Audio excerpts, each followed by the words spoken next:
Hello friends, welcome to Telugu tech broadcast YouTube channel. ఈరోజు మన topic వచ్చేసి డీప్ లెర్నింగ్.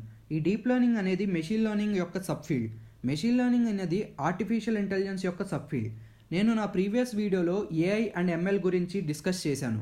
చూడకపోతే తప్పకుండా చూడండి, ఎందుకంటే ఈ వీడియో అనేది artificial intelligence and machine learning యొక్క కంటిన్యూషన్. సో టాపిక్లోకి వెళ్ళే ముందు మనం కొద్దిగా హిస్టరీ అండ్ బయాలజీలోకి వెళ్ళాలి. అలా ఎందుకు వెళ్తున్నామో మీకే తర్వాత అర్థమవుతుంది. ఫస్ట్ హిస్టరీలోకి వెళ్తే, మనిషి ఫస్ట్ టైం ఆలోచించడం మొదలుపెట్టినప్పటి నుండి ఎన్నో ఆవిష్కరణలు చేశాడు.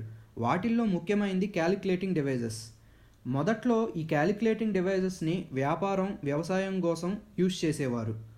అలా డెవలప్ అయిన టెక్నాలజీస్లో మనకి బాగా గుర్తుండిపోయేది అంత్యక్షత్ర మెకానిజం. దీనిని ఏన్షియంట్ గ్రీక్స్ 150 నుండి 100 BCలో తయారు చేశారు. ఇదొక క్యాలిక్యులేటింగ్ డివైస్. Number 2, abacus. దీన్ని 1300 BCలో చైనీస్ కనిపెట్టారు. ఇది కూడా ఒక క్యాలిక్యులేటింగ్ డివైస్. Number 3, calculator. 1642లో దీన్ని బ్లైస్ పాస్కల్ అనే అతను కనిపెట్టాడు. ఇది కూడా మనకి చాలా బాగా ఉపయోగపడే క్యాలిక్యులేటింగ్ డివైజెస్. అయితే ఇవన్నీ క్యాలిక్యులేటింగ్ డివైజెస్ లాగే ఉపయోగపడేవి. కానీ ఎప్పుడైతే చార్ల్స్ బాబేజ్ 1833లో కంప్యూటర్ని కనిపెట్టాడో అప్పటి నుండి మనిషి తలరాత మారిపోయింది.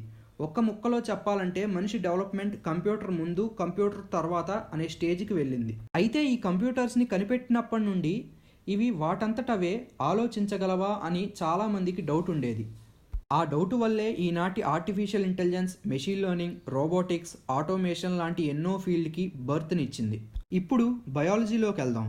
బయాలజీలోకి వెళ్తే హ్యూమన్ బ్రెయిన్ అనేది అన్ని జీవరాశుల్లో మరియు అన్ని శారీరక అవయవాల్లో most advanced and most complicated biological thing. అయితే ఈ హ్యూమన్ బ్రెయిన్లో నర్వస్ సిస్టమ్ అనేది ఉంటుంది. ఈ నర్వస్ సిస్టమ్స్లో మనకి న్యూరాన్స్ అనేవి ఉంటాయి. దీనివల్లనే మనకి ఇన్ఫర్మేషన్ అండ్ సిగ్నల్స్ ప్రతి ఆర్గాన్కి పాస్ అవుతాయి. హ్యూమన్ మెంటల్ స్టెబిలిటీని కూడా డిసైడ్ చేసేది ఇవే. మీరు ఎప్పుడన్నా హ్యూమన్ బ్రెయిన్ ఎలా వర్క్ అవుతుందో ఆలోచించారా? అసలు మనం ఏదైనా వస్తువు, సపోజ్ మొబైల్ని చూసి ఇది మొబైల్ అని గుర్తించడానికి, లేకపోతే ఏదైనా వస్తువును చూసి ఇది ఆ పర్టిక్యులర్ వస్తువు అని తెలుసుకోవడానికి చాలా సింపుల్ అనుకుంటాం. కానీ ఈ ప్రాసెస్ చేయడానికి చాలా బిలియన్స్ ఆఫ్ న్యూరాన్స్ వర్క్ అవుతాయి. అయితే ఈ బిలియన్స్ ఆఫ్ న్యూరాన్స్ అనేవి కొన్ని వేల స్పీడ్లో ఇన్ఫర్మేషన్ని ఆ పర్టిక్యులర్ ఆర్గాన్కి పాస్ చేస్తాయి. అయితే ఇప్పుడు ఇదే హ్యూమన్ బ్రెయిన్ యొక్క ఫంక్షనాలిటీని మనం డీప్ లెర్నింగ్కి తీసుకుంటే ఒక చిన్న ఎగ్జాంపుల్ చూద్దాం. మనం క్లైమేట్లో మేఘాలు ఎక్కువ ఉంటే రైన్ పడుతుంది అని ఎలా ప్రిడిక్ట్ చేస్తాం? అలాగే డీప్ లెర్నింగ్ అనేది కూడా ఇన్పుట్ని బట్టి అవుట్పుట్ని ప్రిడిక్ట్ చేస్తూ ఉంటుంది. దీనిని ఇందాక తీసుకున్న ఎగ్జాంపుల్లో మనకి మన కళ్ళు, మన సెన్సెస్ అనేవి ఇన్పుట్. ఈ ఇన్పుట్ డేటాని కలెక్ట్ చేసుకుని బ్రెయిన్కి ఇస్తుంది. అప్పుడు ఆ బ్రెయిన్ అనేది ఆ ఇన్ఫర్మేషన్ మొత్తం డిఫరెంట్ న్యూరాన్స్కి ఇచ్చి పాస్ చేసి, అనలైజ్ చేసి ప్రిడిక్ట్ చేస్తుంది ఇప్పుడు రెయిన్ పడుతుంది అని. అండ్ అంతేకాదు, నెక్స్ట్ టైం ఏం జరగబోతోందో కూడా ప్రిడిక్ట్ చేయగలుగుతుంది. ఇప్పుడు ఇదే బయోలాజికల్ బ్రెయిన్ని ఆర్టిఫిషియల్గా ఇంప్లిమెంట్ చేసే ప్రాసెస్సే డీప్ లెర్నింగ్. ఈ డీప్ లెర్నింగ్లో మనకి ఇన్పుట్ వచ్చేసి డిఫరెంట్ సెన్సార్స్ లేదా డేటా, న్యూరాన్స్ వచ్చేసి నోడ్స్, ప్రాసెసింగ్ వచ్చేసి డిఫరెంట్ హిడెన్ లేయర్స్. మనకి బ్రెయిన్ ఎలాగైతే డిఫరెంట్ న్యూరాన్స్ అండ్ ఇన్ఫర్మేషన్ ఇస్తుందో, అలాగే ఇన్పుట్ నోడ్స్ హిడెన్ లేయర్స్కి ఇన్ఫర్మేషన్ని పాస్ చేసి ఫైనల్ ప్రిడిక్షన్స్ని చూపిస్తుంది. మన బ్రెయిన్లో 100 బిలియన్ న్యూరాన్స్ ఉంటాయి. అలాగే డీప్ లెర్నింగ్లో కూడా ఎన్ని న్యూరాన్స్ ఉంటే అంత బాగా ప్రిడిక్ట్ చేయగలుగుతుంది. అంటే న్యూరాన్స్ కౌంట్ అనేది, అంటే ఇన్పుట్ లేయర్ యొక్క కౌంట్ మరియు హిడెన్ లేయర్స్ యొక్క కౌంట్ అనేది ఎంత ఎక్కువగా ఉంటే మన ప్రిడిక్షన్ అనేది అంత పర్ఫెక్ట్గా ఉంటుంది. మీరు ఒక హిడెన్ లేయర్ని ఒక చీమ అని తీసుకుంటే ఒక్క చీమ వల్ల ఏం ఉపయోగం ఉండదు పెద్దగా. అదే ఒక గుంపు చీమల్ని తీసుకుంటే ఆ చీమలన్నీ కలిసి పావునైనా చంపేయగలవు. సో ఈ హిడెన్ లేయర్స్ కూడా అంతే. ఎంత ఎక్కువ హిడెన్ లేయర్స్ ఉంటాయో అంత ప్రిడిక్షన్స్ యాక్యురేట్గా ఉంటాయి. ఈ డీప్ లెర్నింగ్ అనేది మనకి చాలా కాలం క్రిందటే ప్రపోజ్ చేశారు, కానీ అప్పట్లో ఇది ఫేమస్ అవ్వలేదు. రీజన్ ఏంటి అంటే మనకి ఇప్పుడున్నంత ప్రాసెసింగ్ పవర్ లేదు మరియు డేటా కూడా లేదు. ప్లస్ స్టోరేజ్ కాస్ట్ అనేది చాలా ఎక్కువ. మీరు ఈ ఇమేజెస్లో చూసినట్టయితే 10 MB 5 MB ఆఫ్ డేటా వచ్చేసరికే హ్యూజ్ అమౌంట్ ఆఫ్ స్పేస్ని కన్జ్యూమ్ చేసేది.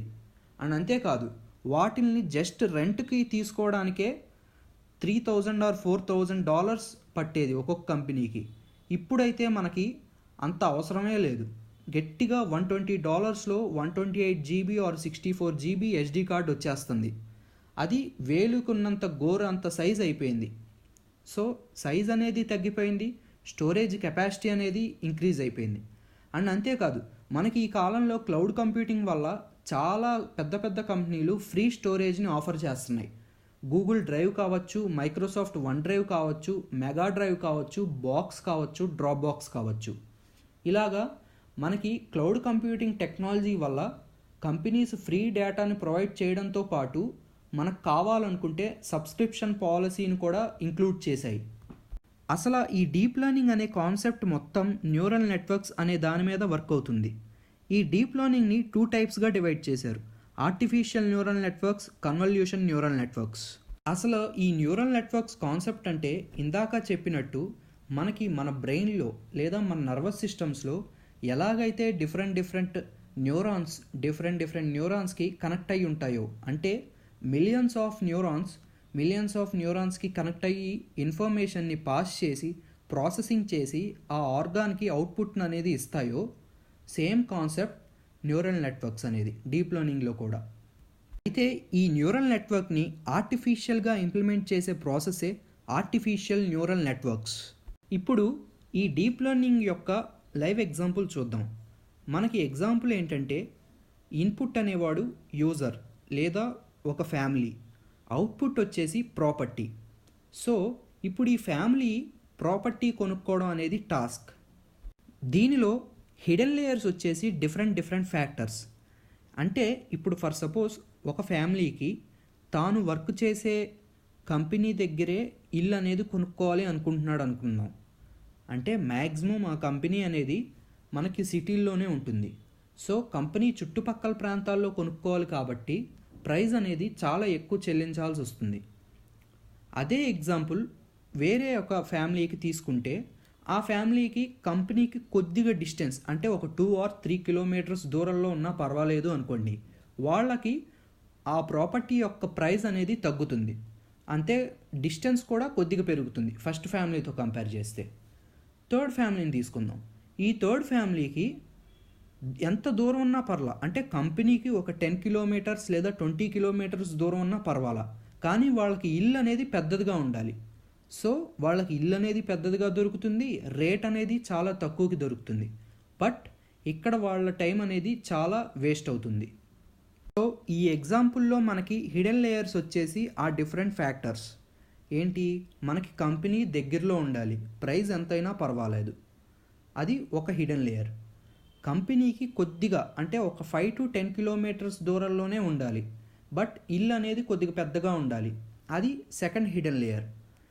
థర్డ్ హిడెన్ లేయర్ వచ్చేసి కంపెనీ ఎంత దూరం ఉన్నా పర్వాలేదు కానీ ఇల్లు సైజ్ అనేది మెయిన్ ప్రయారిటీ. సో వాళ్ళకి ఇల్లు సైజ్ పెద్దగా ఉంటుంది, రేటు తగ్గుతుంది, అది థర్డ్ హిడెన్ లేయర్. ఈ డిఫరెంట్ హిడెన్ లేయర్స్ని కన్సిడర్ చేసుకుని ఈ డీప్ లెర్నింగ్ ఆల్గారిథం అనేది వర్కౌట్ చేసి ప్రిడిక్షన్స్ ఇస్తుంది. ఈ టైప్ ఆఫ్ ఫ్యామిలీకి ఈ టైప్ ఆఫ్ ఇల్లు అనేది సూట్ అవుతుంది, ఇంత ప్రైస్ రేంజ్ అనేది చెప్తుంది. సో అదే డీప్ లెర్నింగ్ కాన్సెప్ట్. అసలు ఈ డీప్ లెర్నింగ్ని ఒక్క మాటలో చెప్పాలంటే హ్యూమన్ బ్రెయిన్ని కంప్లీట్గా ఆర్టిఫిషియల్గా ఇంప్లిమెంట్ చేయడమే.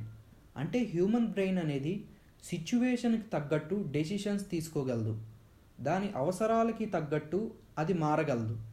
సేమ్ డీప్ లెర్నింగ్ కూడా అంతే. ఫ్రెండ్స్, డీప్ లెర్నింగ్ గురించి బాగా అర్థమైంది అనుకుంటే మీ ఫ్రెండ్స్ అండ్ ఫ్యామిలీ మెంబర్స్తో తప్పకుండా షేర్ చేయండి. నా నెక్స్ట్ వీడియో వచ్చేసి డేటా సైన్స్ గురించి చేస్తాను. సో సబ్స్క్రైబ్ చేయడం, షేర్ చేయడం మటుకు మర్చిపోకండి. Thank you for watching.